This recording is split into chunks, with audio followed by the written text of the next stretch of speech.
Ladies and gentlemen, welcome back to the program. Today I am here to talk to you about Rick Shiels and Grant Horvat and something that's happened in the YouTube golf space that has been like a decade plus coming.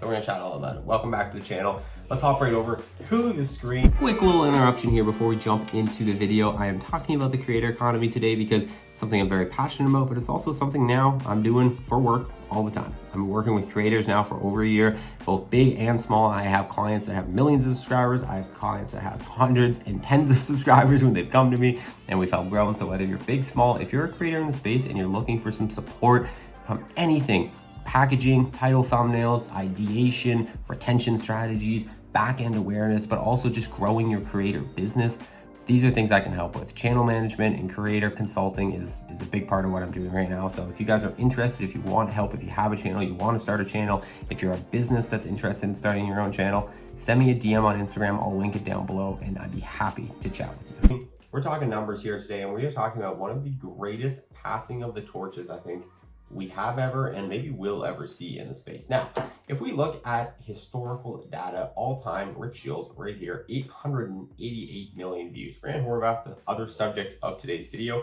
not even in the same stratosphere, 165 million views. But what we are talking about today, obviously not a subscriber difference either, 1.1 million versus 2.92 million.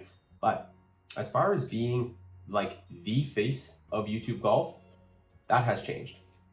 And we're going to talk about that today. And the reason why I want to talk about it today is because it's just fascinating. It's fascinating to see the difference in the last couple of years that Grant, since leaving Giggit, since going out on his own, since taking, concepts and channels that have been done or videos that haven't done before, doing them in his own way, he's built this brand awareness that is greater, I think, than anything we've ever seen. We're going to get right into it. So if we look right here, I just want to compare last 3 months to start because this is where it starts getting interesting. In the last 90 days. So if we go look at the last year first, I guess, this is probably a better way to show. Again, still, this is something that's actively happening right now. This hasn't fully happened. This is actively happening. In the last year, Rick had 113 million views. Grant had 90.39 million. But although Rick was significantly further ahead, if you look in the last 365 days, that's 1.5 million less than the previous 365-day period for Rick, whereas for Grant, he's up 45.8 million, 2 times more than the previous year. So obviously that is 100x growth versus negative growth. So that's the first, although Grant's not bigger by view metrics or subscriber metrics as of the last 365 days, he is on a much higher growth trajectory. Now, to be fair, it's much harder for Rick to grow. Rick is already huge, especially in subscribers. For Rick to get a new subscriber, he almost has to bring somebody, I've said this before, into YouTube golf who's never been there before. So that's a very hard thing to do. But nevertheless, in the last 365 days, that's the movement we've seen. Where it starts getting even more interesting, in the last 3 months, we now start to see an eclipse. So in the last 3 months, Grant had 28.85 million views, with 9.5 million more views in the last 90 days than the previous 90-day period. Also, 35,000 more subscriber growth in the last 90 days for a total subscriber growth of 138,000. Whereas with Rick, in the last 3 months, we see 2 crazy things. Number one, not only 10 million less views than Grant in the last 28 days, but he's also down 8.3 million views in the last 90 days, where Grant is up 9.5 million views. So again, just moving in completely different directions. And the one that's really shocking is the sub growth. Now again, it's much harder for Rick to get subscribers, but Rick is down 10,000 subscribers in the last 90 days. When he left Live, he lost 20,000. He got 10K back. He still hasn't recovered the other 10K, and it's down 50,000 subscribers from the previous 90-day growth. Whereas Grant, again, has gained 138,000, which is 34,000 up from the previous growth. Now, last 28 days, he's something even more dramatic. In the last 28 days, Grant has 13.25 million views. Just to give you perspective, I think that's still more than both of my YouTube channels in their lifetimes combined. Insane. Obviously, completely different ballparks here, but it's insane. Up 6.6 million views in the last 28 days from the previous 28-day period. Whereas if we go look at Rick for the last 28 days, he is up, which is good. He's up 15.6K. But still, his total views for the last 28 days are 4.4 million. And I've talked about this before.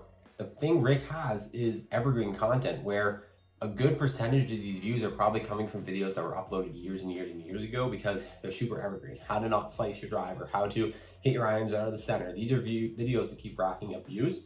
So I'm not going to do the math to take this in new views only, but I don't think it's egregious to say that new views only might be only accounting for like a third of this number. Whereas for Grant, I would say it accounts for at least 80% of this number. New views within the last 28 days from videos that were uploaded within the last, let's say, 60 days. New views. So that is just one of the biggest, most shocking, again, subs up 50,000, 20,000 more than the previous 28-day period. Rick has gained 0 subscribers in the last 28 days. And it's 10,000 less than the previous 28-day period in which he gained back the 10,000 he lost after leaving Live. So, or not leaving Live, going to Live. So it's interesting. It's super, super, super interesting to see. I think Rick has been the godfather of YouTube golf for the absolute longest time. I think seeing Rick Shiels posting videos now that look very different in some ways, but also not different in others from what he has posted in the past. I mean, you know, he's done break 75s in the past. He's done these club reviews in the past. But like, I think, you know, there is a nature to the content now that is a little different with it being Live. And, you know, I truly think that, like, I don't know if Rick's ever said this, and I don't want to put words in the mouth and assume things for him, but like, the opportunity with Live is obviously like a different level business opportunity than any of us actual, like, you know, YouTube golf creators, even Grant, are facing right now. I mean, maybe he's great. Scott a Live deal too, but you know, that was like a, you know, to me, that was almost like an exit strategy. It was almost like a, you know, really successful entrepreneur, which Rick is. Like, don't get me wrong. Like, although I'm talking about the passing of the torch, which has happened because I think it's so cool and fascinating, and you guys know I'm a YouTube nerd, and this is the stuff I care about, and I think it's really neat. It's not at all to take anything away from Rick and what he's built. He's been doing this for over a decade. He's been the biggest for over a decade. This is the first time in over a decade that he hasn't been the biggest creator on the platform. So this is not taking anything away from Rick, but I do think when Rick made the decision to move to Live, it almost feels kind of like a really successful startup selling their company.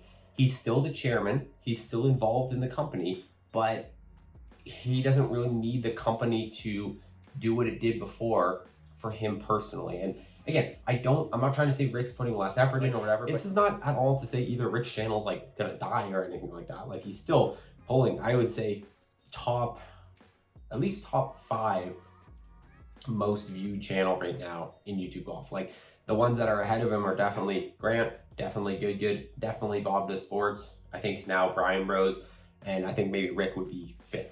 That would probably be what I would assume, at least for golf entertainment content on a per video view basis, where he's falling. So he's not going anywhere. There's still tons of people that love Rick. I still love Rick. I still enjoy Rick's personality, and I enjoy a lot of his content. If he comes out with some more YouTube golf style content, like, you know, personally, I'm certainly not watching like the Aces versus Stingers knockout, but if he comes out with more YouTube golf style content, or, you know, if he played Dustin Johnson in a match, you know, I would watch it just like I watched this one. Like, that's interesting to me for sure.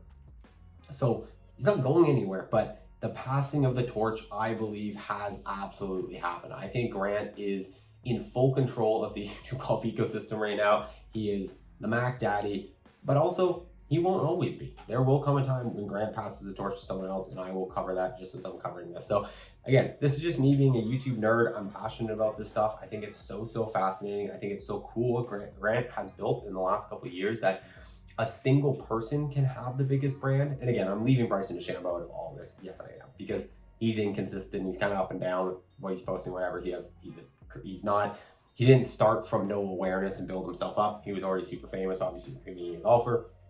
So to me, it's just different. Anyways, my point is what Grant has built, and, you know, how he's come as a solo creator and exceeded like all groups in terms of like views and everything. Like, he's just one guy, and he has made himself the face of YouTube golf right now. And, you know, every brand in the world wants to work with him, I'm sure. You know, everything he's it's one of those so cliche glaze sessions here, but it's like everything he's touching is turned to gold right now, and it's absolutely insane to see. So you know, I'm a fan of both these creators, but I think it's impossible for me as a, you know, someone who's entrenched in the creator economy, specifically in golf, to ignore something like this and not talk about it. I see so many comments from you guys asking me about Rick, talk about Rick, talk about Rick. You know, I don't want to make a video where I'm just, there's nothing negative about what he's doing. It's just a shift, in my opinion. And, you know, I think it's crazy because it's met with a inverse shift in what's going on with Grant. So, you know, I'm sure nobody's a bigger fan of Grant than Rick. Rick's always been really, really good to up and coming creators. He's always been nice to me. He's always said, you know, commented on my videos and whatever. And, you know, he still is, I would say, the godfather of YouTube golf. And he definitely is a reason why Grant has the opportunity he has. And I know Grant also would probably have a ton of gratitude to Rick for what he's done in the space. So again, it's not taking anything away from anyone, but it's just cool to see. So comment your thoughts on it down below, guys. Thanks for tuning in. I'll see you later. Bye-bye.